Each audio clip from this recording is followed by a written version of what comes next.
샬롬 한 주간 평안하셨습니까? 신명기 키타보 내가 들어가서 토라 포션 파라샤 묵상 개관 도와드리기 위해서 마이크를 켰습니다. 8월도 다 지나고 이제 9월이네요. 새롭게 시작하는 9월 또 하나님 안에서 은혜와 평강이 충만하시기를 주의 이름으로 축복합니다. 신명기 26장 1절부터 29장 9절까지 이번 주 키타보 내가 들어가서 라는 이 제목은요. 저희들에게 많은 또 규례와 또 축복과 저주 또 하나님의 언약을 상기시켜주는 부분입니다. 26장 1절 내 하나님 여호와께서 너에게 기업으로 주어 차지하게 하실 땅에 내가 들어가서 거기에 거주할 때에 내가 들어가서라는 이제 이 키타보라는 이 히브리어가 이 파라샤의 제목이 됐는데요. 히브리어 원어 성경에 보면 웨하야 키타보 이렇게 돼 있거든요. 웨하야 이미 그리고 이미 하야 존재하다라는 말이 있어요. 이게 개역 성경의 개역 개정 저희 한글 성경에는 이 뜻이 그렇게 의미 있게 기록되어 있지 않은데 히브리어 성경에 보면은 웨하야 키타보 이미 존재하는 곳에 네가 들어갈 때에 이렇게 해석을 해야 되거든요. 이미 완성해서 존재하는 곳에 들어가라는 말씀입니다. 주님이 이미 완성하여 존재하시는 것, 이제 이것을 지식으로 알고 믿음으로 받는 거죠. 마치 우리의 모든 죄를 속량하시고 의롭게 됨, 화평을 누리는 것, 구원하여 양자가 되게 하는 것, 하나님 나라의 거처를 마련하는 것, 성령을 주시는 것, 이 모든 것을 이미 완성해 놓으셨잖아요. 그래서 마치 상속을 받는 것처럼 상속으로 주시기 위해서 주님이 마련해 놓으신 것을 알고 믿음으로 받는 주간입니다. 그래서 웨하야 이미 존재하다, 이미 있다, 그리고 있다라는 이 히브리어를 좀 한글 성경에서는 좀 이렇게 의미 있게 해석하지 않은 것 같아요. 하지만 하나님께 주시는 은혜가 저희 모두에게 늘 충만합니다. 히브리어 들어가다 또 들어오다에 그러니까 going, coming 이 두 가지의 상반된 두 가지 의미를 모두 가진 독특한 단어입니다. 그래서 히브리어의 보는요 들어오고 또 들어가는 것이 같다고 말하는 거예요. 그래서 우리의 입장에서 가나안은 들어가는 장소이지만 가나안 땅의 입장에서는 들어오는 장소잖아요. 그래서 가나안으로 들어가는 것은 하나님의 시선으로 보면 우리가 언약 안으로 들어오는 겁니다.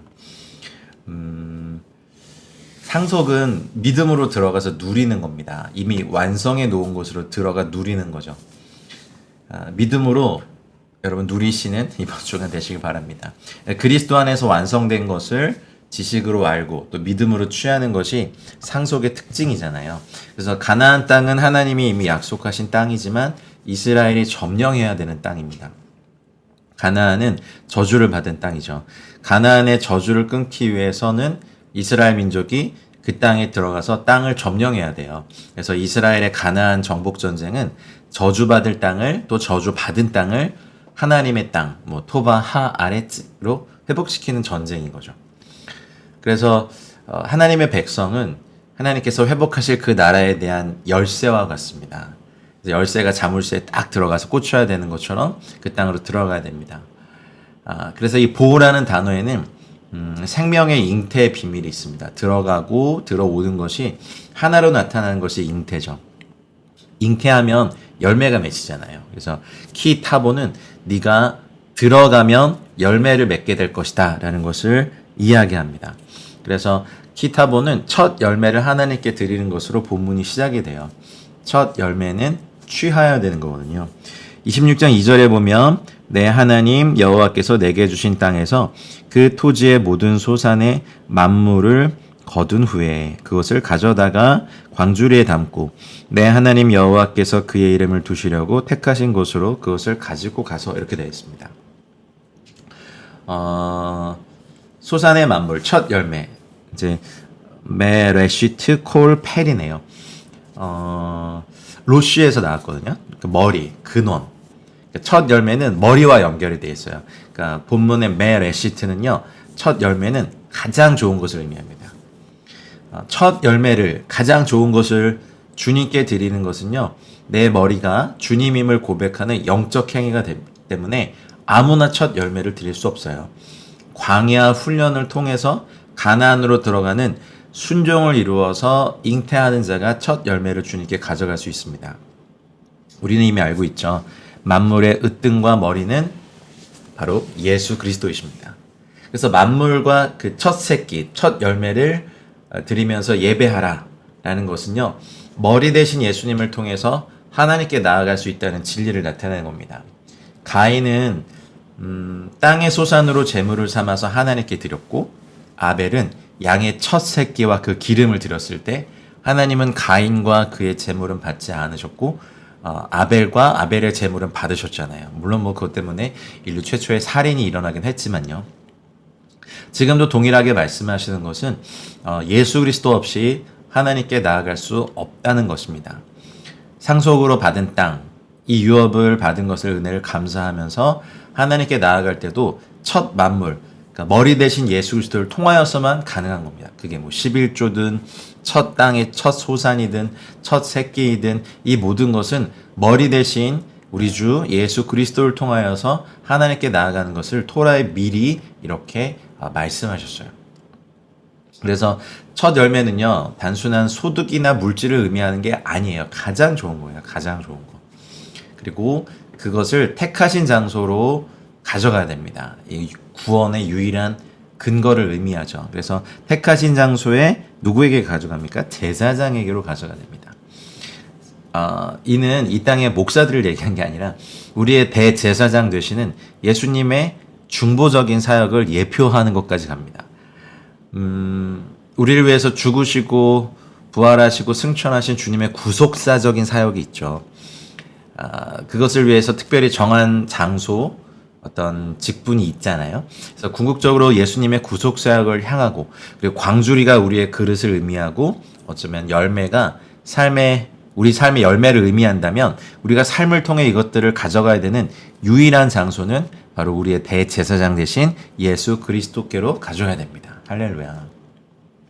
또 26장 이렇게 읽고 이것 또 11조를 바치게 한다라고 투덜투덜 대지 마시고 우리의 가장 좋은 것을 우리의 머리 대신 주님께 가져가는 의미. 좀 길게 보면 우리 인생 평생에 우리가 주님께 드릴 열매를 취하여서 주님께 가져가고 있는 상황이잖아요. 제사장에게 나아가 3절에 보면 이렇게 말해야 돼요. 내가 오늘 당신의 하나님 여호와께 아뢰나이다. 내가 여호와께서 우리에게 주시겠다고 우리 조상들에게 맹세하신 땅에 이르렀습니다. 이렇게 고백해야 됩니다. 그러면 이제 제사장이 광주리 받아서 여호와의 제단 앞에 딱 놓죠. 그래서 5절에 보면 이제 5절부터 10절까지 그 기도의 내용, 고백의 내용이 나오죠. 하나님 여호와 앞에 이렇게 아뢰라. 내 조상은 방랑하는 아람 사람으로서 방랑하다. 이게 이제 히브리어로 아바드인데요. 아바드. 길을 잃다, 뭐 재물을 잃다, 목숨을 잃다, 말라 죽다. 근데 이게 히브리어 문법적으로 보면 방랑하다라는 이 단어가요. 좀 번역하기 어려운 게 있어요. 소멸하다, 멸망하다, 말라 죽다 이런 해석도 되거든요. 그러면 방랑하는 아람 사람은 누구를 의미할까? 라고 했을 때 대부분 야곱을 의미합니다. 학자들이 다 그렇게 얘기하죠. 왜냐하면 야곱이 아람 땅에서 도피 생활을 하다가 가나안 땅에 이르렀고 그곳에서 그의 자손들이 애굽으로 내려가서 큰 민족을 이뤘잖아요. 70명이 내려가서 하나님이 큰 민족을 이루게 하셨죠. 그리고 6절에 보면 애굽 사람이 우리를 학대하며 우리를 괴롭히며 우리에게 중노동을 시키므로 마치 사탄이 우리가 예수님 믿기 전에 사탄과 이 세상의 종노릇하고 죄의 종이 되었던 저희들의 모습을 나타내는 것 같습니다. 우리가 우리 조상의 하나님께 부르짖었더니 우리의 기도를 들으시고 우리의 고통과 신고와 압제를 보시고 이렇게 됐습니다. 우리의 기도를 받으셨죠? 우리의 기도 소리가 하나님께 들려진 거예요. 그래서 하나님께서 우리의 기도를 들으셨고 그리고 보셨어요. 그 바이시마와 보다, 라라는 두 동사를 좀 기억하시면 좋겠어요. 하나님은 우리의 기도를 들으시고 우리의 고통을 보십니다. 우리의 삶을 보십니다. 들으시고 보십니다. 하나님은 늘 같이 역사하시죠. 그래서 바이시마, 그 다음에 라, 이 두 동사는 거의 같이 많이 쓰여요. 그리고 나서 여호와께서 강한 손과 편 팔과 큰 위엄과 이적과 기사로 우리를 애굽에서 인도하여 내셨다라고 과거에 하나님께서 행하신 일들에 대하여서 고백하죠. 그리고 9절에 이곳으로 인도하사 이 땅 곧 젖과 꿀이 흐르는 땅을 주셨습니다. 이스라엘의 예배에서는 하나님께 예배할 때 그들의 역사를 고백하잖아요. 저희 신약시대의 성도들은 주님께 나와서 우리가 사도들이 만들어준 이 초대교회가 계속해서 같이 고백했던 사도신경을 고백합니다. 전능하사 천지를 만드신 하나님 아버지, 창조주 하나님부터 예수 그리스도의 탄생, 고난, 죽음, 부활, 승천, 재림, 성령, 성도의 교통과 부활이 다 나오잖아요. 뭐 여러 가지 신학적인 이유로 사도신경을 고백하지 않는 교회도 있다고 하는데 우리의 믿는 그 내용이 핵심 교리가 핵심 진리가 그 안에 다 있습니다. 우리 예배할 때 여기에서 본 것처럼 과거에 하나님께서 하신 일들을 다 고백하고 주님께서 약속하신 이 땅, 젖과 꿀이 흐르는 땅을 주셔서 감사합니다. 그래서 10절에 이제 핵심이죠, 이게. 하나님의 은혜로 구원을 받고 젖과 꿀이 흐르는 땅에 이르러서 이런 고백을 합니다. 여호와여, 이제 내가 주께서 내게 주신 토지 소산의 만물을 가져왔나이다. 와우. 여러분의 인생에도 이렇게 하나님께서 약속하신 땅과 유업을 받아서 토지 소산의 만물을 드릴 수 있는 은혜가 충만하게 되시기를 우리 주 예수님의 이름으로 축복합니다. 그래서 그렇게 고백하고 하나님 여호와 앞에 두고 하나님 여호와 앞에서 경배하라, 예배하라. 그래야 하나님이 그것을 받으시잖아요. 그리고 그렇게 드리고 예배한 이후에 11절에 보면 내 하나님 여호와께서 너와 너의 집에 주신 모든 복으로 말미암아 할렐루야. 여러분 받은 복을 세어보아라. 이게 송구영신 예배 때만 고백하고 드리는 찬양이 아니시길 바랍니다. 날마다 여러분과 여러분 집에 주신 모든 복으로 말미암아 레위인과 너희 가운데 거류하는 객과 함께 즐거워할지어다. 이 은혜가 저와 여러분의 삶에 늘 있길 원합니다. 하나님이 주신 복으로 말미암아 레위인, 우리 가운데 거류하는 객들, 그런 사람들과 함께 상속의 은혜로 받은 복을 이웃들과 함께 하고 나누고 함께 즐거워하라 하십니다. 여러분 즐거워하십시오.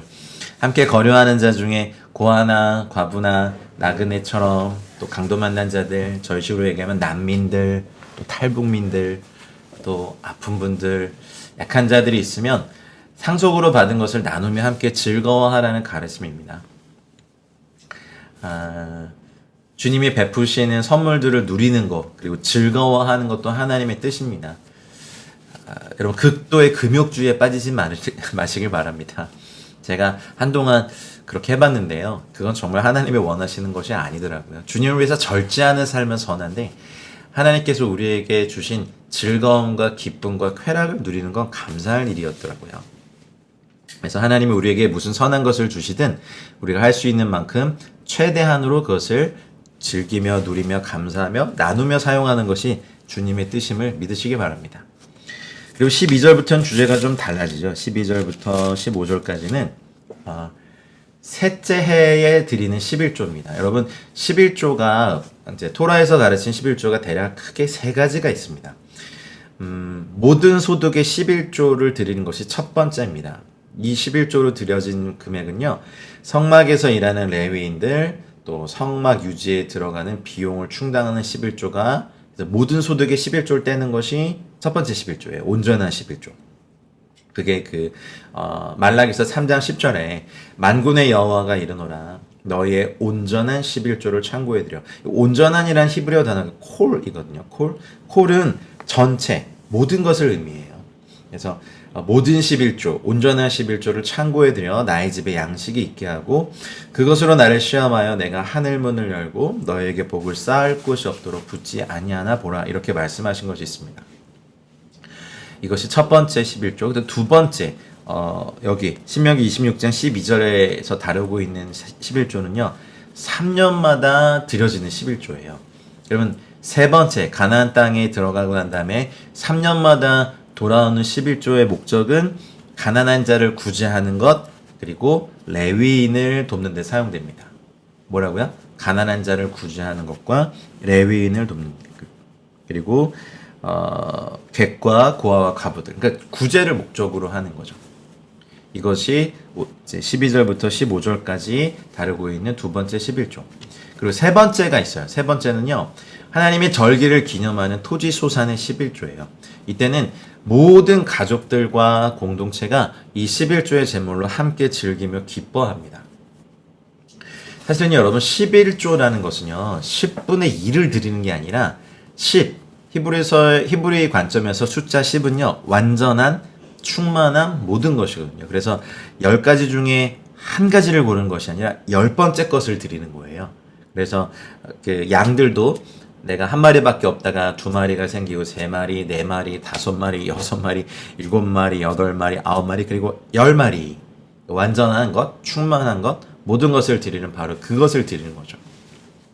사실 하나님은 저희 코리아 원 안 필요하십니다. US 달러 안 필요하십니다.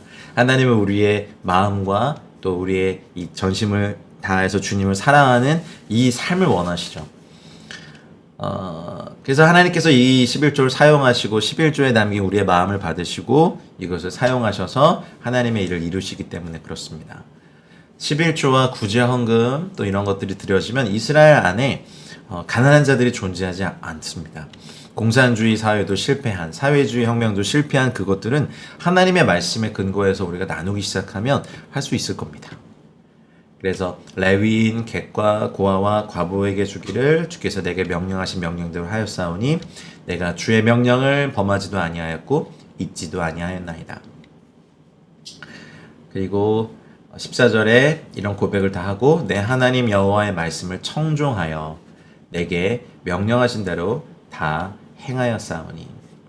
우리 하나님 앞에 이렇게 고백할 수 있는 저와 여러분들 되시길 바랍니다. 사람은 사실은 그 공경 어려움 당하면 우울해지고 슬프고 고통스러워지잖아요. 남을 도울 여유가 없는 게 사실인데 그런 때도 자기에게 있는 것을 준다는 거, 남을 도울 수 있는 것, 이것이 야고보서 1장 27절에 나오는 바로 그 경건 같아요.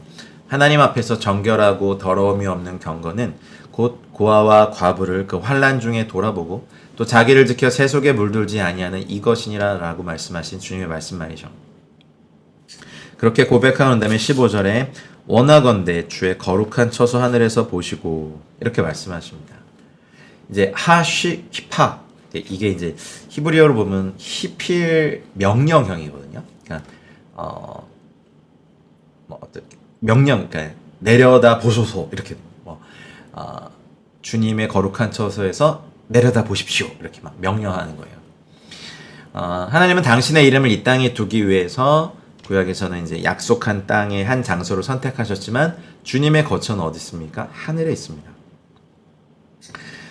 그곳에서부터 복을 내려주십시오. 당신의 백성을 이스라엘을 보시고 복을 주시며 우리 조상들에게 맹세하여 우리에게 주신 젖과 꿀이 흐르는 땅에 복을 내리소서 할지니라. 여러분 온전한 11조의 규례를 배우십시오. 이것을 온전한 11조만 들여도요. 우리 안에 있는 만몬의 영향력들을 없앨 수 있어요. 다시 정리해드려요. 첫 번째 11조는 모든 소득의 11조. 두 번째 11조는 여기서 말하는 3년마다 드리는 가난한 자를 구제하는 것과 레위인과 객과 고아와 과부들 돕는 데 사용되는 11조. 세 번째 11조는 하나님의 절기를 기념하는 토지 소산의 11조. 이 세 가지가 말라기서 3장 10절에서 말씀하신 온전한 11조입니다. 그리고 난 다음에 우리 15절에 고백을 하는 거죠. 내려보십시오 주님, 이걸 드렸습니다. 주님께서 상속으로 허락하신 이 땅에서 열매들을 취하여서 주님께 저희가 이걸 드립니다. 그래서 우리 거룩한 처소 하늘에서 보시고 주의 백성 이스라엘에게 복을 주시고 우리 조상들에게 맹세하여 우리에게 주신 젖과 꿀이 흐르는 땅에 복을 내리소서라고 기도할 수 있는 거죠. 할렐루야. 예, 그리고 26장 16절로 19절에 이제 권면을 또 합니다. 하나님 여호와께서 규례와 법도를 행하라고 너에게 명령하시나니 그런즉 너는 마음을 다하고 뜻을 다하여 지켜 행하라. 계명의 본질은 하나님의 의도, 하나님의 본심, 그리고 하나님의 거룩함을 소유하게 되는 것이라고 전 믿어요. 하나님의 거룩함. 하나님이 이 세상 어떤 것과도 동일하지 않은 분이시죠. 거룩함이란 건 하나님께서 가지고 계신 고유한 특징입니다. 이 세상에 변질된 것으로부터 순전한 차별화가 된 거죠. 우리가 하나님의 계명을 지키고 거룩해지면 만물의 회복의 한 부분이라고 저는 할 수 있다고 믿어요. 그래서 네가 오늘 여호와를 내 하나님으로 인정하고 그 도를 또 행하고, 여기 보면 네가 오늘이라는 하욤이라는 단어가 신명기 26장 27장에서만 8번이 반복돼요. 한번 찾아보시죠. 묵상하시면서. 그래서 하욤, 오늘. 그래서 오늘 언약에 새롭게 헌신하는 것이 중요하다. 그러면 우리에게 주어지는 오늘이란 건 어떤 의미죠? 매일 아침 잠에서 깨어나고 죽음에서의 부활을 예행 연습하고, 잠을 잔다는 건 사실은 옛사람의 죽음을 의미하고, 잠에서 깨어난다는 건 메시아 안에서 새 사람으로 창조되는 것을 의미해요. 그래서 우리는 새로운 오늘을 시작할 때마다 메시아 안에서 새 사람이 돼서 새로운 결단으로 언약의 삶을 살아야 되는 겁니다. 그래서 우리는 오늘을 살도록 지음받은 존재들입니다. 할렐루야. 물론 이 말씀은 수천 년 전에 이스라엘 백성에게 명하신 것이지만 사실 오늘, 하욤, 우리에게 주시는 명령이기도 합니다. 그래서 히브리서 기사도 매일 피차 권면하여 죄의 유혹으로 완고하게 되지 않도록 하라 라고 말하는 말씀을 하죠. 우리는 지나간 과거는 되돌릴 수 없고 미래를 끌어올 수도 없어요. 중요한 건 오늘, 지금 내 믿음이 어떠하고 오늘 내가 하나님과 동행하고 있는가를 살피는 것입니다. 18절, 여호와께서도 너에게 말씀하신 대로 오늘 너를 그의 보배로운 백성, 세굴라라고 하는 보배로운 백성이 되게 하시고 그의 모든 명령을 지키라 확언하셨느니라. 할렐루야. 보배로운 백성을 삼으신 주님께 그분이 소중하게 여기는 계명들을 지키는 것은 당연한 겁니다. 그런즉 여호와께서 너를 그 지으신 모든 민족 위에 뛰어나게 하사 찬송과 명예와 영광을 삼으시고 그가 말씀하신 대로 너를 내 하나님 여호와의 성민이 되게 하시리라 하십니다. 하나님은 세상의 모든 백성보다 이스라엘을 더 높이실 겁니다. 또 이 하나님은 이스라엘이 열방의 찬양을 받게 하시죠. 그리고 하나님의 이스라엘이 명예와 영광을 얻도록 하십니다. 우리도 메시아로 인해서 예수 그리스도가 우리 안에 계시기 때문에 우리는 주님으로 말미암아 존귀 될 것입니다. 할렐루야.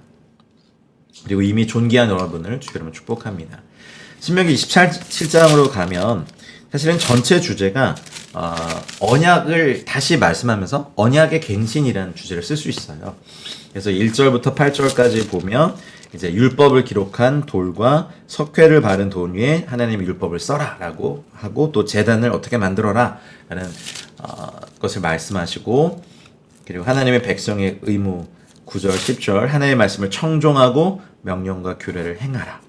그리고 11절부터 26절까지 그리심산의 복, 에발산의 저주를 동시에 선포합니다. 모세가 27장 1절에 또 말하죠. 내가 오늘 하욤 너희에게 명령하는 이 명령을 너희는 다 지켜라. 말씀을 청종하는 것이 복이고요. 말씀을 지키는 것은 더 큰 지복입니다. 요단을 건너가 하나님 여호와께서 내게 주신 땅에 들어가는 날에 큰 돌들을 세우고, 요단을 건너간다는 것은 참 출애굽 1세대들이 그렇게 갈망한 순간이고 모세 자신도 건너갈 수 없는 순간이잖아요. 그리고 600년 전에 이들의 열조인 아브라함이 하나님의 약속을 받고 꿈꾸던 비전이었습니다. 할렐루야.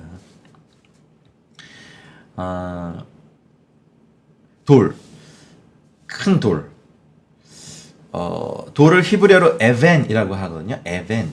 이거를 보면 이제 히브리어의 알렙과 그다음에 이제 벤, 하나님을 나타내는 알렙과 아들을 나타내는 벤이 있어요. 그래서 그걸 합쳐서 에벤인데 하나님의 아들이죠. 돌. 이것은 돌은 토라에서 예수님을 예표하는 단어입니다. 그래서 성경에서 예수님은 거치는 돌, 걸려 넘어지게 하는 돌, 피할 바위, 반석, 모퉁이 돌로 설명되잖아요. 그래서 본문 역시 율법의 말씀을 그 돌 위에 쓰라고 말해요. 그 돌. 큰 돌들, 그 돌들. 그래서 이 돌의 특징은 세워지는 돌이거든요. 세워진 돌들을 세워라. 큰 돌을 세워라. 그러면 우리의 삶 가운데 예수 그리스도가 온전히 세워져야 되는 것을 의미하는 걸 아시겠죠? 그리고 여기에 석회를 바라는 거예요. 석회는 씨드라고 하는데 이제 겉을 하얗게 바른 걸 의미하잖아요. 주님께서는 육신을 입고 오셨지만 석회를 바른 것처럼 죄가 없으시고 빛나고 흰 옷을 입은 분이십니다. 아멘이십니까? 그러니까 이 거룩한 돌 위에 율법을 기록하라는 건 예수님의 반석 위에 말씀의 집을 지으라는 것으로 이해될 수 있죠. 저와 여러분들의 삶이 그렇게 되시길 바랍니다. 성도는 공동체 안에서 말씀의 집을 지어갑니다. 이 반석은 목사도 아닙니다. 이 반석은 교단도 아닙니다. 이 반석은 건물도 아닙니다. 이 반석은 예수 그리스도이십니다.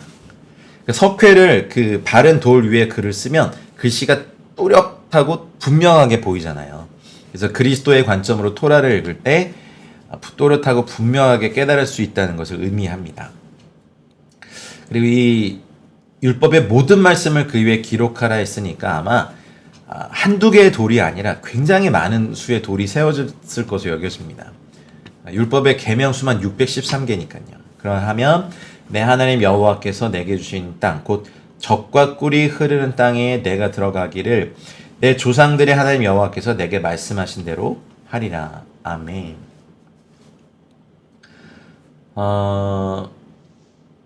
이 언약 갱신은 언약의 내용이 새로워지는 건 아닙니다. 그렇죠? 하나님께서 시내산에 주신 토라와 동일하고 또 아브라함으로부터 계승되어 온 언약의 내용은 달라지지 않아요. 그러니까 우리 아버지들과 모세, 믿음의 조상들이 하나님과 맺은 언약인 토라, 하나님의 말씀에 순종하겠다고 결단하는 의식을 새롭게 하는 거죠. 이것이 바로 언약 갱신 의식이죠. 여러분도 27장 읽으면서 우리도 요단강 그 가나안 땅에 서 있음을 이제 상상해 보시면서 하나님 앞에서 언약 갱신을 꼭 하시길 주님 축복합니다. 예수님도 오셔서 내가 온 것을 율법을 폐하려는 것이 아니라 온전하게 하고 완성되게 한다고 하셨잖아요.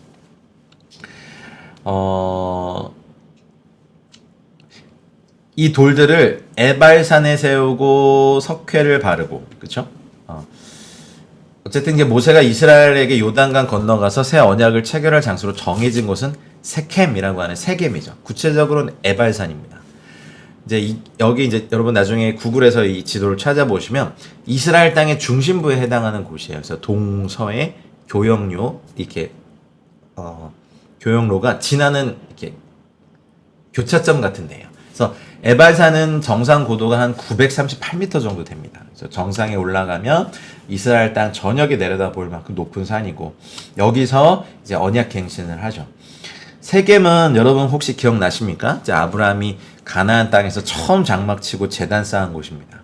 그리고 두 번째로 아브라함이 가나안 땅의 약속을 처음 받은 곳이 세겜이고 또 야곱이 가나안에서 처음으로 땅을 구입한 곳도 세겜, 그리고 요셉의 뼈가 묻힌 것도 세겜, 그리고 나중에 여호수아가 죽기 전에 마지막으로 언약갱신 의식을 행한 것도 세겜입니다. 이거 굉장히 중요한 장소예요. 그래서 이 장소에서 모세를 통해서 이 장소를 계시하시고 언약식을 행할 것을 명하신 거죠. 근데 그 요단강하고 세겜 사이의 거리가 좀 상당합니다. 그래서 그 여호수아의 8장에 보면 실제로 여리고성 전투랑 아이성 전투를 끝난 후에 에발산에서 언약식을 한 것이 여호수아 8장에 나오죠. 여하튼 여호수아 세대는 그 말씀에 순종합니다. 제단에 대한 규례를 말씀하십니다. 제단, 돌단을 쌓되 그것에 쇠 연장을 대지 말아라. 돌 자체로 그 양정으로 이렇게 쪼고 쇠 연장을 댄다는 건 이 반석이신 돌이신 주님을 변질시키는 거죠. 부정하게 되는 겁니다. 다듬지 않은 돌로 하나님 여호와의 제단을 쌓고 그 위에 내 하나님 여호와께 번제를 드려라. 번제단은 제물을 드리는 장소고 그 번제단에서 드려지는 제물은 우리를 위해 몸과 피를 흘리신 예수님의 제물 되심을 의미합니다.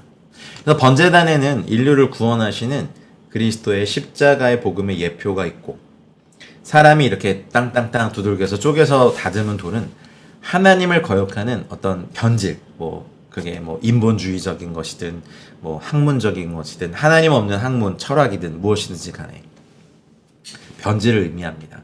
바벨탑도 다듬은 돌로 쌓았잖아요. 그리고 지금의 교육도 아이들 각자의 개성과 어떤 특징을 존중하는 것이 아니라 모두 다 비슷하게 만들어버리죠. 바벨탑은 하나님을 거역하고 대적하는 어떤 그 대표성을 지닙니다. 어쨌든 지금 가장 또 저희 신앙 안에 심각한 문제라고 생각하는 건 말씀이 변질되는 겁니다. 지금의 사역자들이 성경에 능통하기보다는 학문에 능통해지려고 합니다. 그러다 보니까 성경의 말씀을 하나님 중심, 예수 그리스도 중심이 아닌 어떤 인간 중심, 자기 만족 중심으로 해석해서 교회 안에 또 하나님의 공동체 안에 누룩을 퍼뜨리고 있습니다. 그래서 저도 많이 주의합니다. 여러분, 살아있는 반석이신 주님 큰 돌이 여러분 안에 세워져서 그 위에 하나님의 말씀이 새겨지는 은혜가 있길 원합니다. 거기에서 번제를 드리고 화목제를 드리고 거기서 먹으며 하나님 여호와 앞에서 즐거워해라. 즐거워하십시오, 여러분. 그리고 8절 또 말씀하시오. 너는 이 율법의 모든 말씀을 그 돌들 위에 분명하고 정확하게 기록해라. 와우. 분명하고 정확하게 기록해라. 이건 지금도 저희들에게 말씀하십니다. 그래서 암송하십시오. 우리의 심령에 샤카 주님의 말씀을 세우십시오. 이렇게 말한 저도 노력 중입니다. 그리고 나서 9절부터 이제 제사장이 12가지 항목의 저주를 선포해요. 모세와 레위 제사장들이 온 이스라엘에게 말하되 이스라엘에 잠잠하여 들으라. 오늘 내가 내 하나님 여호와의 백성이 되었으니 이렇게 말씀하시고 하나님께서 명령하시는 명령과 규례를 행해라 라고 말씀하십니다. 12절에 2절부터 이제 쭉 말씀하시는데 건넌 후에 시므온, 레위, 유다, 이사갈, 요셉, 베냐민은 백성을 축복하기 위하여 그리심 산에 서고 르우벤, 갓, 아셀, 스불론, 단, 납달리는 저주하기 위하여 에발산에 서라. 그래서 백성의 절반은 에발산에, 백성의 절반은 그리심 산의 상태에서 레위인들이 축복과 저주의 말씀을 선포합니다. 여러분, 저희는 축복의 말씀만이 아니라 저주의 말씀까지도 들어야 됩니다. 근데 오늘날의 대다수의 크리스찬들은 징계나 책망의 말씀을 듣지 않으려고 합니다. 저주의 말씀이 선포되지 않으면 축복은 축복으로 여겨지지 않습니다. 축복과 저주의 말씀에 모든 백성이 아멘으로 화답해야 됩니다. 그래야 언약에 대한 헌신이 새롭게 되고 갱신됩니다. 하르게리짐이라고 하는 그리심사는요, 이렇게 원어적으로 보면 이렇게 슬라이스, 이렇게 뭡니까? 잘게 썰다, 탁탁탁탁 이렇게 썰다라는 뜻을 가지고 있어요. 그래서 축복이 선포되는 축복의 산이에요. 해가 뜨는 곳을 기준으로 볼 때 그리심사는 이제 고대 근동 사람들이 행운의 방향으로 여겼던 오른쪽의 위치에서 축복의 상징으로 여겨졌죠.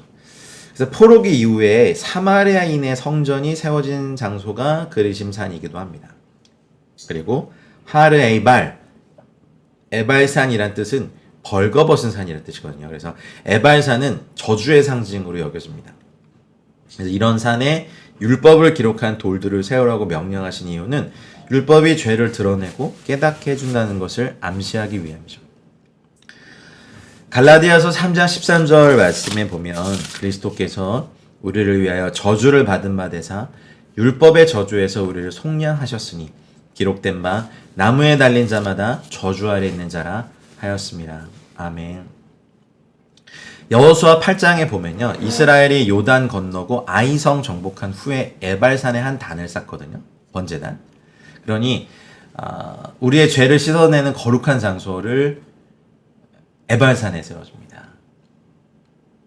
저주의 산인 에발산에 어쩌면 그리스도의 십자가 구속을 예표하는 번제단이 세워진 이유, 갈라디아서 3장 13절 때문에 그렇습니다. 우리를 위하여 저주를 받으시기 위해서 그렇습니다. 할렐루야.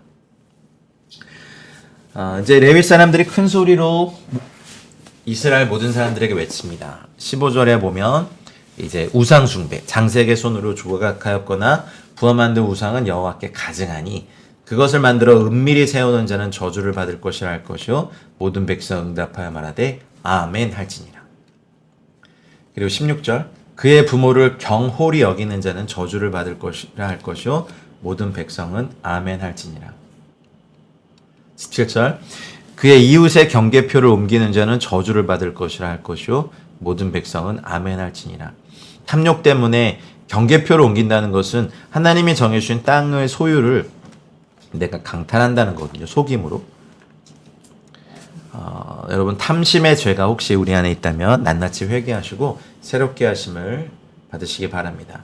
18절 맹인에게 길을 잃게 하는 자, 약자를 착취하고 학대하는 자죠. 이 사람들에게는 두 저주가 이어지죠. 예. 객이나 고아나 과부의 송사를 억울하게 하는 자 마찬가지입니다. 저주를 받을 것이라 합니다. 20절 그의 아버지의 아내와 동침하는 자. 와우, 이건 뭐 상상을 할 수가 없습니다. 그의 아버지의 하체를 드러냈으니 저주를 받을 것이라 할 것이요 모든 백성은 아멘 할지니라. 그리고 21절 짐승과 교합하는 모든 자는 저주를 받을 것이라 할 것이요. 오우, 네. 22절 그의 자매 곧 그의 아버지의 딸이나 어머니의 딸과 동침하는 자는 저주를 받을 것이라 할 것이요 모든 백성 아멘 할지니라. 근친상간, 성도창, 또 짐승과 관계를 맺는 수간 이거 모두 다 주님의 저주의 대상입니다. 장무와 동침하는 자는 저주를 받을 것이라 할 것이요 모든 백성은 아멘 할지니라. 24절 그의 이웃을 암살하는 자는 저주를 받을 것이라 할 것이요 살인하지 말라 하셨거든요. 모든 백성은 아멘 할지니라. 무죄한 자를 죽이려고 뇌물을 받는 자는 저주를 받을 것이라 모든 백성은 아멘 할지니라. 그리고 26절 이 율법의 말씀을 실행하지 아니하는 자는 저주를 받을 것이라 할 것이요 모든 백성은 아멘 할지니라. 여러분 보세요. 이미 여러분들 들으셨어요. 이제 이 말씀을 실행하지 아니하면 저주 아래 있습니다. 자, 28장으로 넘어가겠습니다. 28장은 사람이 받을 수 있는 모든 복과 사람이 받을 수 있는 모든 저주가 다 기록되어 있습니다. 토라에서 언급해서 나열하고 있는 것들을 좀 살펴보면 축복에 대한 구절보다 저주에 대한 구절이 많아요. 학자마다 좀 차이가 있긴 한데 뭐 이미 믿음 안에서 누리고 있는 축복이 있기 때문에 성경에서 굳이 언급하지 않아도 누리고 있는 복이 있다 때문에 축복의 목록이 적은 것이다. 아니면 우리의 죄악된 본성 때문에 우리의 죄성은 하나님의 말씀에 순종하는 길을 가려고 하기보다는 육신을 쫓아 불순종하는 길을 가려고 하기 때문에 이 저주의 말씀이 이것들을 더 많이 했다라는 또 의견이 있습니다. 우리가 알지 못할 때에 따르던 우리의 사욕들이 죄성이 있죠. 이런 죄성에 대한 경고와 경계를 줍니다. 복된 길은 좁은 길이죠. 저주의 길은 넓습니다. 멸망으로 인도하는 문은 크고 그 길이 넓어서 그리로 들어가는 자가 많습니다. 28장의 모든 축복과 저주는요, 사실은 축복은 이미 아브라함 언약에서 시작된 거고, 신명기에서의 언약적 축복은 이걸 구체화한 것 뿐입니다. 아브라함에게 주신 언약은 하나님께서 약속하신 축복들을 믿음으로 받는 것이었다면, 이 모세의 언약은 순종으로 축복을 누리는 겁니다. 히브리적인 관점에서 보면 믿음과 순종은 별개가 아니라 하나거든요. 그래서 믿음은 순종으로 나타나고, 아브라함은 믿음으로 약속들을 누렸고 의롭다함을 받습니다. 그래서 믿음과 순종은 동전의 양면과 같습니다. 지적인 동의만 있고 행동으로 이어지지 않는 헬라적인 차원의 믿음에서 우리가 벗어나야 됩니다.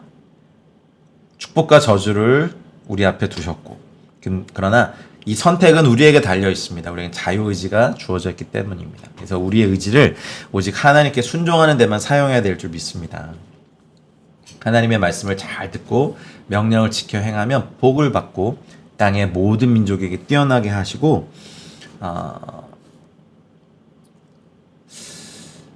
복을 내리신다고 하십니다. 하나님의 말씀을 듣고 청종하면 듣고 따라가는 겁니다. 신명기 28장에 나오는 축복의 내용을 보면 삶의 모든 영역에 미치는 이 땅에서의 실질적인 축복입니다. 번성함, 건강함, 장수하는 거, 최적의 기후와 농업적인 풍요함, 뛰어나게 되는 거, 대적으로부터 승리되는 거. 그런데요, 이스라엘 역사에서 이 축복들이 모두 임한 적이 한 번도 없었습니다. 이스라엘이 한 번도 토라를 온전하게, 완전하게 순종한 적이 없었기 때문입니다. 여러분은 이 복을 다 받으시길 바랍니다. 3절, 6절까지 보면 성읍에서도 복받고 들에서도 복받고 몸의 자녀와 토지 소산과 짐승의 새끼와 소와 양의 새끼가 복받고 떡반죽 그릇이 복받고 들어와도 복받고 나가도 복을 받는 6가지 복. 그리고 28장 7절부터 13절까지 보면 이제 6가지 약속을 주십니다. 7절에 보면 이제 한 길로 왔다 7길로 도망하는 군사적인 성공의 약속.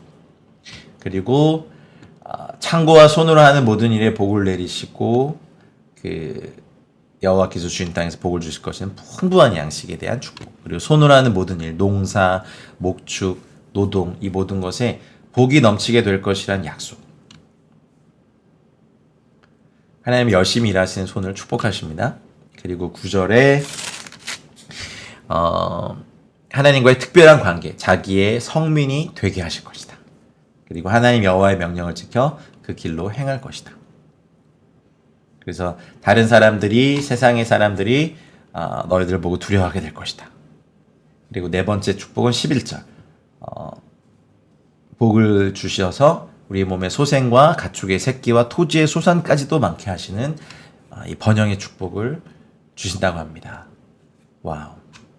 그 12절에 보면 우리를 위하여 너를 위하여 하늘의 아름다운 보고를 여시사. 아멘. 오차 로하샤마임, 우주 만물을 주관하시는 하나님이 관장하시는 영육간의 풍성한 복이 담긴 이 하늘의 보물창고, 복의 근원을 여신다는 축복입니다. 우리의 땅에 때를 따라 비를 내리시고, 와우. 이 가나안 지역에서의 풍요로움은 비와 직접적으로 연관되어 있거든요. 비가 제때 내려주면 풍작이 기대되지만 비가 오지 않으면 순식간에 황량한 광야로 변해버리는 것이 가나안의 농경지입니다. 그러니 이제 하나님이 이런 곳에서 살아야 되는 백성들에게 순종의 대가로 비를 주시고 저희의 삶에도 그렇습니다. 순종의 약속으로 우리에게 풍부한 양식의 축복을, 때를 따라 비를 내리신 축복을 여러분 누리시길 바랍니다. 그리고 손으로 하는 모든 일에 복을 주신 축복. 와, 이게 얼마나 놀랐습니까? 그래서 많은 민족에게 꾸어줄지라도 너는 꾸지 아니할 것이요. 요즘 빚이 없는 분이 거의 없더라고요. 여러분 꾸어주는 사람이 되되 꾸지 않는 사람이 또 되는, 어떻게 이루실지는 기대가 됩니다. 여러분 꼭 그렇게 되시길 바랍니다. 경제적인 성공을 주시겠다. 이거 6번째 축복. 그러니 하나님께 주시는 6가지 복과 또 6가지 축복과 복을, 약속을 허락하시고 다시 한번 권면하십니다. 14절에 내가 오늘 너에게 명령하는 그 말씀을 떠나 좌로나 우로나 치우치지 아니하고 당신을 따라 섬기지 아니하면 이와 같으리라. 여러분 이렇게 주님께서 약속하신 복을 꼭 받아 누리는 여러분들 되시기 바랍니다. 그리고 15절부터 이어지는 저주도 여러분 꼭 잘 읽으셔야 됩니다. 이제 축복이 반전이 됩니다. 이제 저주. 근데 이 내용들을 살펴보면요, 이게 저주의 목록이 98개나 나옵니다. 어마어마하죠. 이 중에 사실은 이렇게 몇 가지만, 아니 몇 가지가 뭡니까? 한 가지만 임해도 정신을 못 차릴 것 같아요. 근데 이걸 쭉 살펴보면 하나님의 임재가 떠난 삶의 모습이 저주의 삶이에요. 결국 저주는 우리가 이 땅에서 누리지 못하는 것이 아니라 궁극적으로 우리가 누려야 될 예수 그리스도를 누리지 못하는 데서 오는 연약함과 비참함입니다. 뭐 지옥에 대한 많은 신학적 논란들이 있죠. 무지옥설, 지옥이 없다, 뭐 영혼 수면설, 영혼이 잠잔다, 뭐 보수지옥설 등 논란이 많지만 어쨌든 궁극적으로 지옥의 가장 큰 특징은 바로 하나님의 임재와 다스림이 없다는 것입니다. 생명의 주인이신 주님께서 그 생명을 허락하지 않는 장소, 뭐 이보다 더 비참하고 참담한 환경이 어디 있습니까? 이 98개의 저주가 쏟아지면 이 중에 10개만, 12개만, 아니 7개만, 3개만 쏟아져도 미치게 되지 않겠습니까? 정말 여호와께서 미치는 것과 눈먼 것과 정신병으로 치시고 눈에 보이는 일로 미치게 되고, 사람들은 자기 뜻대로 되지 않으면 미치겠다는 말 많이 하잖아요. 특별히 우리 한국 사람들은 미치겠다는 말 정말 많이 하거든요. 자기만 위하여 살려고 하면 정말 미치게 합니다. 안목의 정욕, 이생의 자랑, 육신의 정욕을 따라 살면 결국 망하게 됩니다. 성읍에서도 저주받고 들에서도 저주받고 광주리와 떡반죽 그릇 저주받고 몸의 소생과 토지의 소산과 소와 양의 새끼가 저주받고 들어와도 저주받고 나가도 저주를 받으리라. 어휴, 읽기가 싫지만 읽어야 돼요. 여러분, 우리는 저주를 담당해 주신 이 말씀을 읽으면서 우리의 모든 저주를 담당해 주신 주님을 찬양해야 됩니다. 20절, 22절에는 이제 질병에 대한 거, 내가 악을 행하여 그를 잊음으로 내 손을 하는 모든 일에 여호와께서 혼란, 저주, 책망을 내리사 망하게 하는데 속히 파멸하게 하신답니다. 여호와께서 내리신 저주, 혼란, 책망이 있습니다. 그리고 몸에 연병이 들게 하시고 들어가 차지할 땅에서 마침내 너를 멸하게 하실 것이고, 여기 7가지 질병이 22절에 나와요. 폐병, 열병, 염증, 학질, 한재, 풍재, 썩는 재앙으로 너를 치시리니. 어휴. 좀 자세히 연구해 보면요, 이제 이게 사실은 이 히브리어 용어가 오늘의 의학 용어로 무엇을 뜻하는지 사실 정확히는 알 수가 없어요. 근데 한 가지 확실한 것은 이스라엘은 전혀 경험해 보지 못했던 온갖 질병에 시달리게 될 것. 저희가 코로나 바이러스 이런 거 알았나요? 그쵸? 사실은 인류의 과학이 발달하기 전에 바이러스의 존재도 몰랐던 저희들이 사실 바이러스의 존재를 알아도 그것을 이기는 면역 체계를, 또 약을 개발하는 것도 사실 저희 감기 바이러스도 못 이기고 있잖아요. 여러분, 이런 질병의 영향력 아래 있지 아니하고 은혜 아래 있고 생명 아래 있으시길 바랍니다. 그래서 이 신명 28장도 정말 공부하듯이 읽으셔야 됩니다. 23절, 24절은 더 힘들죠. 기근, 머리 위에 하늘은 노시 되고 아래에 땅은 철이 되고 비 대신에 티끌과 모래를 땅에 내리시리니 하늘 위에서 내 위에 내려 마침내 너를 멸하리라. 열심히 노력하고 농사지어도 소출을 거두지 못하는 안타까움을 우리 북한에서도 보고 아프리카에서 보지 않습니까? 그리고 25절, 26절에는 순종하면 적군이 7길로 도망하지만 저주가 임하면 이스라엘이 7길로 도망하게 됩니다. 그리고 열방에 두려워했던 백성이 열방에 짓밟혀 처절한 죽음 당하고 남은 사람들은 열방에 흩어지죠. 심지어는 시체를 치워줄 사람도 없어서 짐승들의 밥이 되고, 아휴, 이게 얼마나 안타깝습니까? 죽은 뒤에 시체도 그 짐승들이 찢어 밟아 먹는다는 건요. 여러분, 우리 이렇게 살지 마십시다. 절대로 이렇게 살지 마십시다. 은혜 아래, 주님의 생명 아래 사십시다. 근데 이 내용을 알아야 우리가 받은 은혜가 이 저주 아래서 이거 다 받아 정말 98개가 다 임하도록 인생이 찢겨지는 본질상 진노의 자녀였던 저희들이 십자가의 은혜로 주님의 자녀된 것을 찬양할 수 있죠. 복음의 은혜가 커지려면 저희는 정말 구약을 읽어야 됩니다. 27절에 이미 언급한 인간들의 고통도 정말 상상을 초월하는데 여기 7가지를 더하세요. 세상에나. 종기, 치질, 괴혈병, 피부병, 미치는 것, 눈머는 것, 정신병. 이 중 5가지는 육체적인 질병, 2가지는 정신적인 병입니다.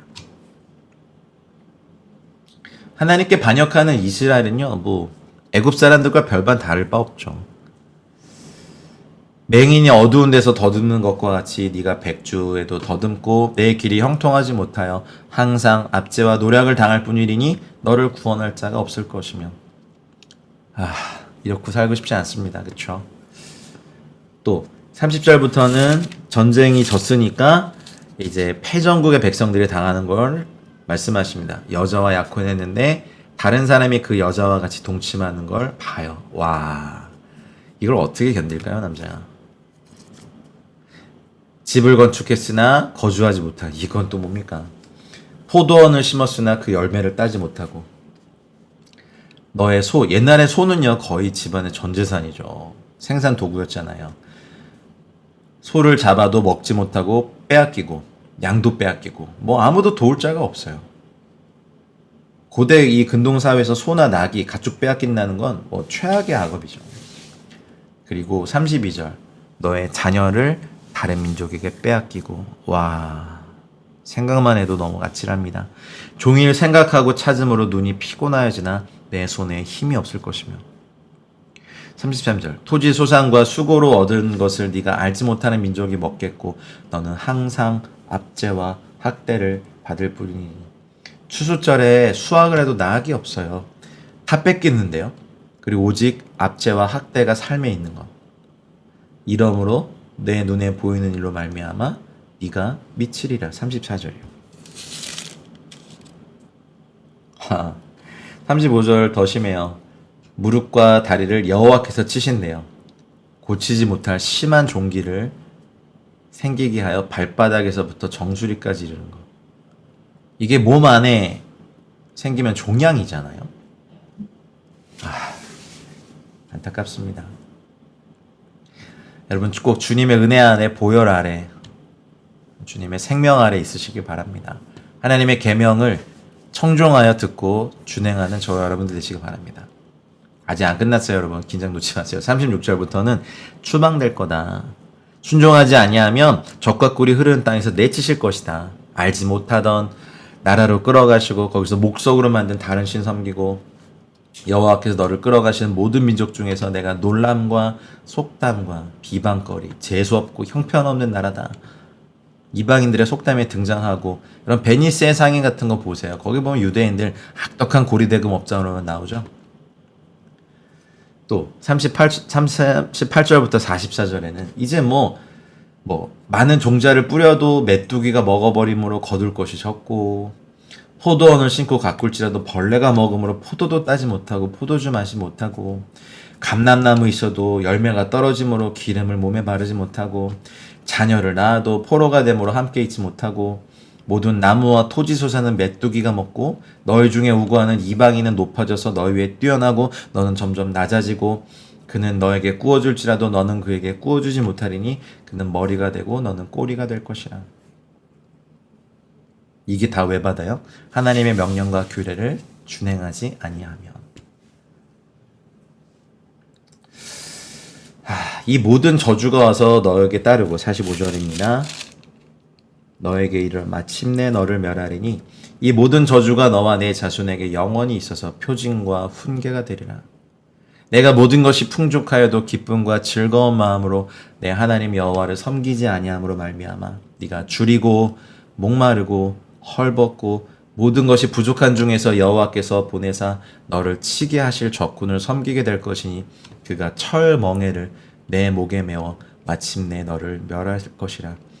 우리가 신앙이 없다면요, 이런 상황에서 사실은 그냥 자살하고 싶지 않을까요? 이걸 어떻게 버텨요? 이걸 어떻게 견뎌요? 이런 상황을. 어휴. 멀리서 독수리같이 날아오는 흉악한 민족을, 용모가 흉악한 민족을 보내사 치러 오게 하시고, 언어도 알지 못하고 노인을 보살피지 않고 유아를 불쌍히 여기지 않고 가축의 새끼와 토지의 소산을 먹어버리고 짐승들을 모두 빼앗죠. 그리고 새끼도 남기지 않아서 멸절시켜버리죠. 높고 견고한 성벽을 다 헐어버리고 애워싸고 맹렬한 공격을 받아 곤란을 당함으로 자녀를 먹는데요. 자녀를. 이스라엘의 역사 살펴보면 실제로 이러한 일이 열왕기하 6장, 7장 이런 데 보면 나타나잖아요. 탈북하신 분들 얘기 들어보면 고난의 행군 때 실제로 이런 일이 있었죠. 서로의 자녀를 잡아먹는 일, 아이들을 잡아서 유괴해서 잡아먹는 일이 실제로 북한에도 있었습니다. 인간성의 끝판은요, 인간의 존귀고 뭐고 없는 건 서로를 잡아먹는 거 아닐까요? 그리고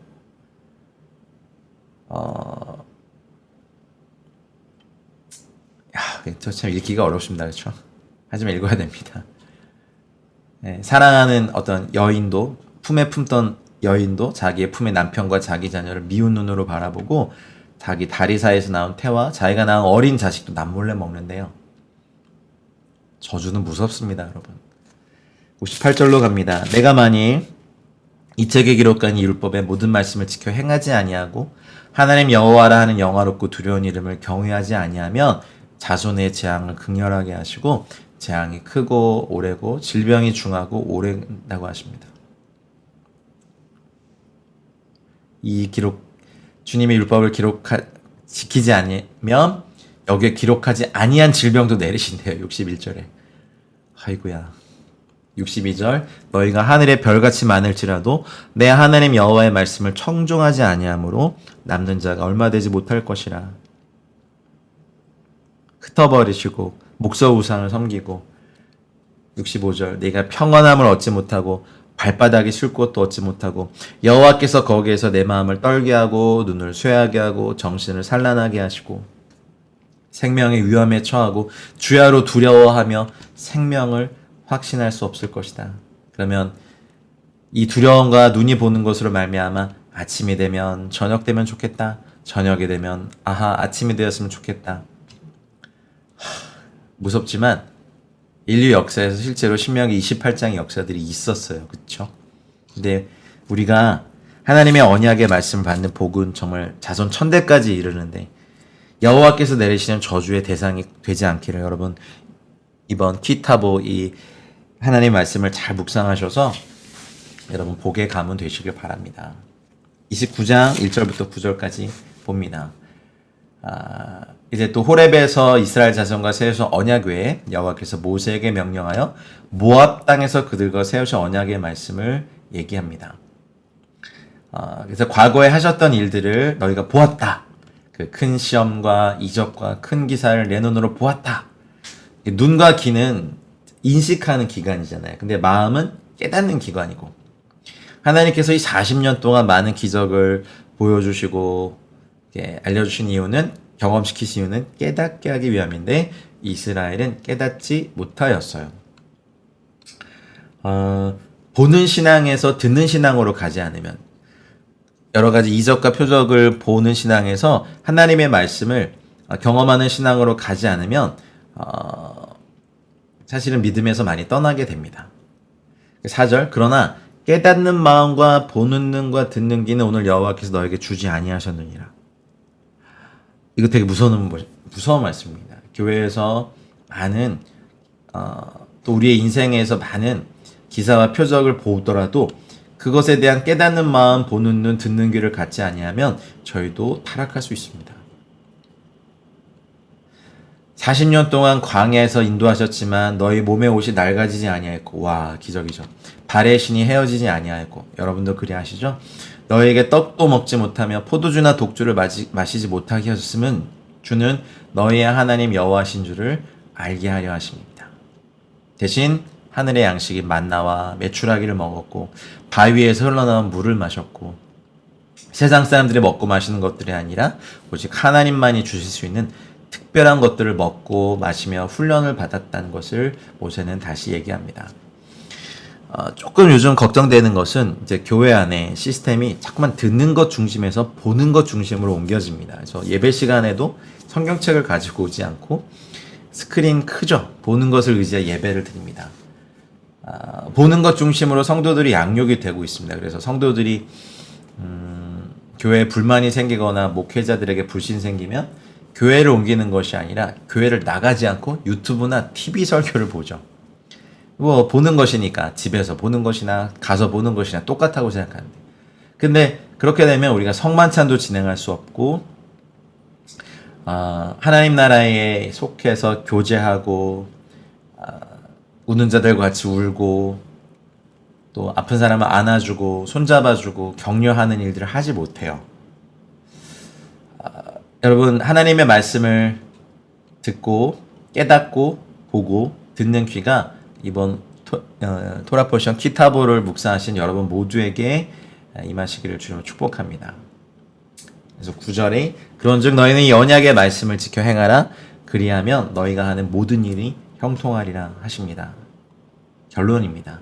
말씀을 지켜 행하면 우리가 말씀의 옷을 입고 살아가는 것입니다. 말씀의 옷을 입는 것은요, 말씀이 육신이 되어 오신 예수님의 옷을 입는 것과 같아요. 말씀을 지켜 행하는 건 복의 근원이신 예수님과 함께 동행하는 겁니다.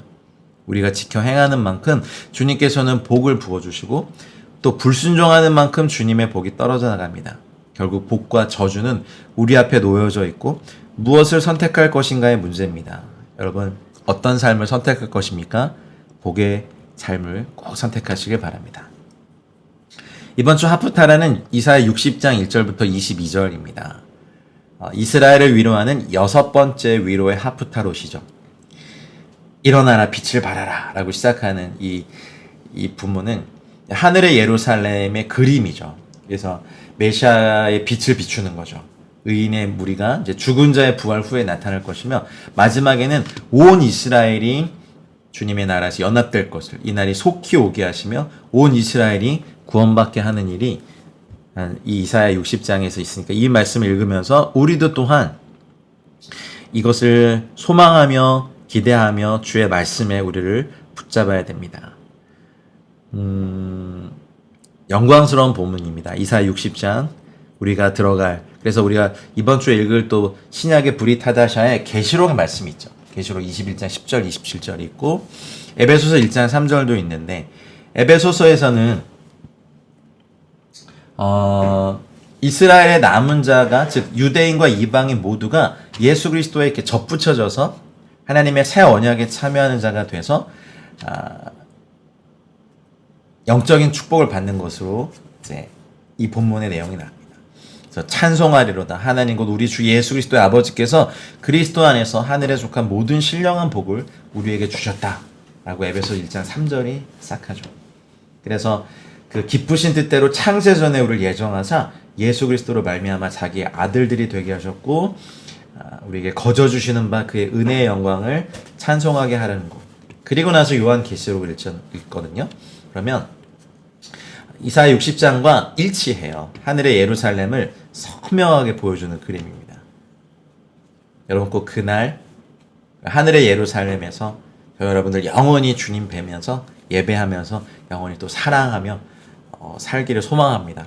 이 땅에서 또 저희들의 만남과 인연이 또 정해져 있는 것 같아요. 기간이. 그렇죠? 하지만 또 저 천국에서 주님 사랑하는 신부로 면류관 쓰시고 흰옷 입고 깨끗한 몸으로 만나서 영원히 주님 예배하면서 즐겁게 이 땅에서 누리지 못한 모든 주님이 주시는 즐거움과 충만한 기쁨과 영광을 누리며 사는 은혜가 있으시길 바랍니다. 키타보 굉장히 중요한 본문입니다. 테슈바 회개도 열심히 하고 계시죠? 여러분 엘루롤의 은혜가 저 여러분들 가운데 있기를 축복합니다. 샤바 샬롬입니다. 한 주 동안 수고 많으셨습니다. 주의 은혜와 평강이 여러분들과 함께 하시기를 주의 이름으로 축복합니다. 사랑하고 축복합니다. 감사합니다.